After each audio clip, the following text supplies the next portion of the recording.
mo ang tahimik naming mundo. Isang tahanang sagrado yung nilapastangan at ginulo. Nilason mo ang isip ng lalaki sa dala mong alindog at kahayukan.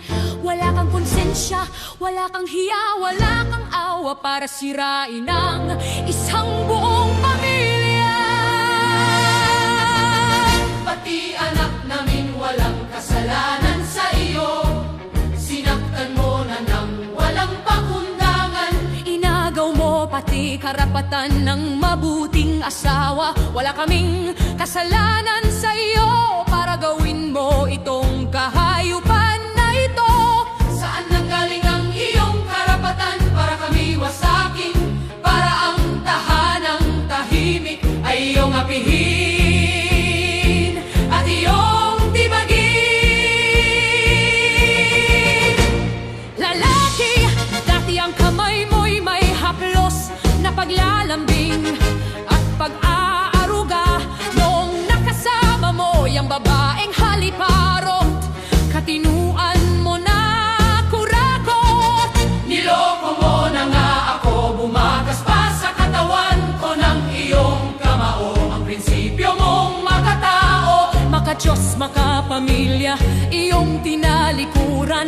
pinanindigan ang kasamaan.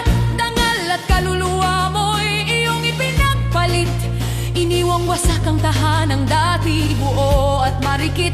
Pati sarili mong dugo pinabayaan mo. Sabi mo wala akong pagkukulang, hulog ako ng langit. Bakit kapalit nito ay matinding pasakit? Ang panandaliang saya, bawal na ligaya, makasarili, manhid, walang takot at hiya, makamundong aliw. Winasak ang pamilya, pilit ninyong maituwid ang mali ng isa pang pagkakamali. Dating lihim na pag-iibigan, tinatago sa kadiliman. Ngayon ito ay naging lantaran at wala na kayong kahiyan. Nagsama kayo sa kasalanan.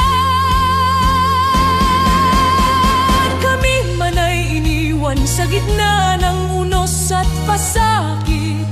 Hindi kami matitinag dahil sa Diyos kami kumakapit. Ang kasamaan at kahayukan ninyo sa demonyo nakadikit. Kami man ay nasugatan at parang gumuho ang mundo, ngunit kami ay nakabangon ng buo. Taas noo, dala ay karangalan at katotohanan. Kami pa rin ang nagwagi sa laban na ito. Ang pag-ibigan ninyong nabuo sa pamemeke, pandaraya at pang-aapi sa hukuman ng Diyos. Kayo ay mananagot, walang magagawa. Ang taas ng posisyon